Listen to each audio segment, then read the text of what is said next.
Baik, bismillahirrahmanirrahim. Assalamualaikum warahmatullahi wabarakatuh. Selamat pagi semuanya. Bagaimana kabarnya? Semoga kita semua sehat dan selalu ada dalam lindungan Allah Subhanahu wa taala. Amin ya Allah ya rabbal alamin.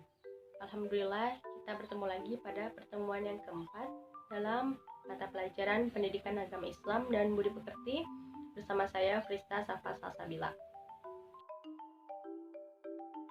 Pada pertemuan kali ini kita akan membahas mengenai masa kejayaan Islam. Nah, pada pertemuan sebelumnya kita telah membahas mengenai saling menasihati dalam Islam, yang di dalamnya mengajak agar kita saling menasihati sesama muslim agar tidak melakukan perbuatan yang dilarang oleh Allah Subhanahu wa taala. Nah, pada materi masa kejayaan Islam ini terdapat tujuan pembelajarannya. Yang pertama yaitu menjelaskan faktor yang mempengaruhi kejayaan umat Islam pada abad pertengahan. Lalu yang kedua, menganalisis perkembangan peradaban Islam pada abad pertengahan. Lalu yang ketiga, menjelaskan hikmah dari perkembangan Islam pada abad pertengahan. Dan yang terakhir, yang keempat, yaitu menunjukkan sikap semangat menumbuh kembangkan ilmu pengetahuan dan kerja keras sebagai implementasi dari kejayaan Islam pada abad pertengahan. Nah, sebelum ke pembahasan, alangkah baiknya kita membaca basmalah terlebih dahulu. Bismillahirrahmanirrahim.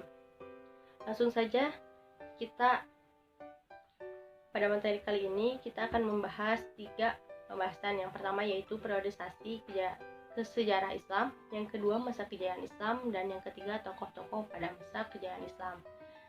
Kita ke pembahasan yang pertama yaitu periodisasi sejarah Islam. Nah, Harun Nasution dalam bukunya yang berjudul Islam ditinjau dari berbagai aspek membagi sejarah Islam dengan 3 periode besar, yaitu yang pertama periode klasik yang terjadi sekitar tahun 650 sampai 1250 Masehi. Nah, periode ini terbagi menjadi 2 fase, yaitu fase ekspansi dan integrasi dan fase disintegrasi. Lalu yang kedua yaitu periode pertengahan yang terjadi sekitar tahun 1250 sampai 1800 Masehi. Yang pada periode ini juga terdapat 2 fase, yaitu fase kemunduran dan fase munculnya ketiga kerajaan besar. Lalu yang terakhir yaitu periode modern yang terjadi sekitar tahun 1800 Masehi sampai seterusnya. Nah, langsung saja kita ke pembahasan yang kedua yaitu masa kejayaan Islam. Nah, masa kejayaan Islam ini terjadi sekitar tahun 650 sampai 1250 Masehi atau terjadi pada periode klasik.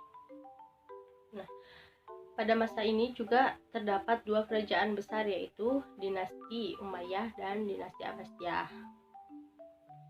Pada dinasti Umayyah, perkembangan Islam ditandai dengan meluasnya wilayah kekuasaan dan berdirinya bangunan-bangunan sebagai pusat dakwah Islam, dan juga berkembangnya ilmu pengetahuan seperti pada bidang politik, bidang keagamaan, bidang ekonomi, ilmu bangunan sosial, dan bidang militer. Sedangkan pada perkembangan Islam pada masa Bani Abbasiyah itu ditandai dengan pesatnya perkembangan ilmu pengetahuan dan pesatnya juga bidang-bidang tertentu seperti ekonomi, ilmu bangunan sosial, dan bidang militer. Nah, pada masa kejayaan Islam ini tentu saja tidak terjadi secara tiba-tiba. Tentu saja ada faktor yang mempengaruhinya. Yang pertama yaitu ada faktor internal. Faktor internal yang pertama yaitu konsisten dan istiqomah umat Islam kepada ajaran Islam. Yang kedua, ajaran Islam yang mendorong umatnya untuk maju. Lalu yang ketiga, Islam sebagai rahmat seluruh alam. Yang terakhir yaitu Islam sebagai agama dakwah sekaligus keseimbangan dalam menggapai kehidupan duniawi dan ukhrawi. Lalu selanjutnya di sini ada faktor eksternal. Faktor eksternal pada masa kejayaan Islam yang pertama yaitu terjadi asimilasi antara bangsa Arab dan bangsa-bangsa lain. Lalu yang kedua, gerakan terjemahan pada masa periode klasik. Nah, jadi pada masa itu umat Islam melakukan terjemahan dengan giat. Nah, selain dari faktor internal dan faktor eksternal, ada juga faktor lain yang mempengaruhi kejayaan umat Islam. Yang pertama yaitu melaksanakan ajaran Al-Quran secara maksimal. Lalu yang kedua, melaksanakan isi hadis. Yang ketiga, mengembangkan ilmu agama dengan berijtihad atau dengan bersungguh-sungguh. Dan yang terakhir, ulama yang berdiri sendiri serta menolak untuk menjadi pegawai pemerintahan. Nah, itu merupakan faktor-faktor yang mempengaruhi kejayaan umat Islam. Lalu selanjutnya di sini, pada masa kejayaan umat Islam ini terjadinya berkembangnya pesat ilmu pengetahuan. Nah, ilmu apa saja? Yaitu yang pertama ilmu filsafat. Tokohnya yaitu Al-Kindi, Al-Farabi, Ibnu Majah, dan lain-lain. Lalu yang kedua, pada bidang kedokteran. Yang pertama yaitu Jabir bin Hayyan, Hunain bin Ishaq, dan lain-lain. Lalu yang ketiga pada bidang matematika, yaitu Umal Al-Faruqan dan Al-Khwarizmi. Lalu bidang astronomi yaitu Al-Farazi, Al-Gotani, dan lain-lain. Dalam bidang seni ukir yaitu Badr dan Thorif. Lalu yang pada bidang ilmu tafsir yaitu Ibnu Jarir At-Tabari, Ibnu Atiyah Al-Andalusi, dan lain-lain. Lalu pada ilmu hadis yaitu ada Imam Al-Bukhari, Imam Muslim, Ibnu Majah, Abu Dawud, dan At-Tirmizi. Itu merupakan ilmu dan tokoh-tokoh yang menguasai ilmu tersebut. Lalu pembahasan yang ketiga yaitu ada tokoh-tokoh pada masa kejayaan Islam. Nah, tadi sebelumnya setelah disebutkan tokoh-tokoh pada bidang-bidang tertentu, tapi di sini akan lebih jelas mengenai biografinya. Yang pertama yaitu Ibnu Rushd. Nama lengkapnya yaitu Abu Al-Walid Muhammad Ibnu Rushd. Nah, beliau menguasai ilmu fikih, ilmu kalam, sastra Arab, matematika, fisika, astronomi, kedokteran, dan filsafat. Karyanya yaitu kitab Bidayat Al-Mujtahid atau kitab yang membahas tentang fikih. Lalu yang kedua ada Al-Ghazali. Nama lengkapnya Abu Hamid Al-Ghazali. Beliau memiliki jasa-jasanya diantara lain yaitu memimpin madrasah Nizamiyah di Baghdad, lalu mendirikan madrasah untuk para calon ahli fikih di Tus, dan yang ketiga menulis berbagai macam buku yang jumlahnya mencapai 288 buah. Nah, adapun karyanya yang terkenal yaitu Ihya Ulumuddin. Lalu yang ketiga di sini ada Al-Kindi. Nama lengkapnya yaitu Yakub bin Ishaq Al-Kindi.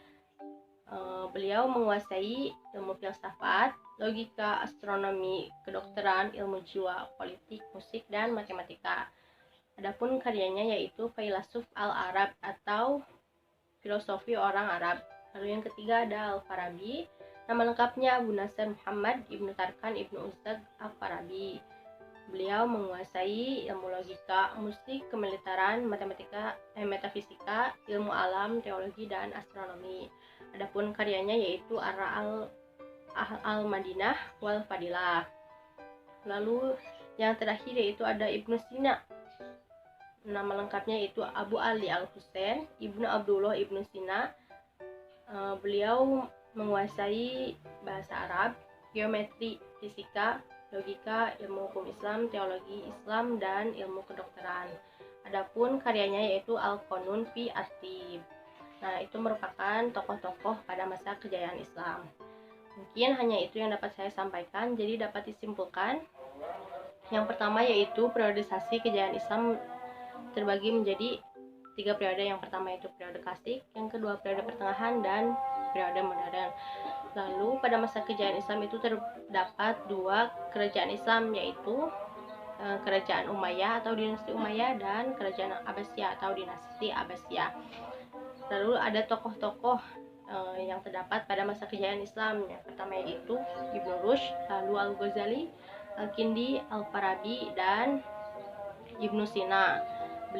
Mereka itu menguasai ilmu-ilmu tertentu yang berkembang pesat pada masa kejayaan Islam. Nah, terima kasih.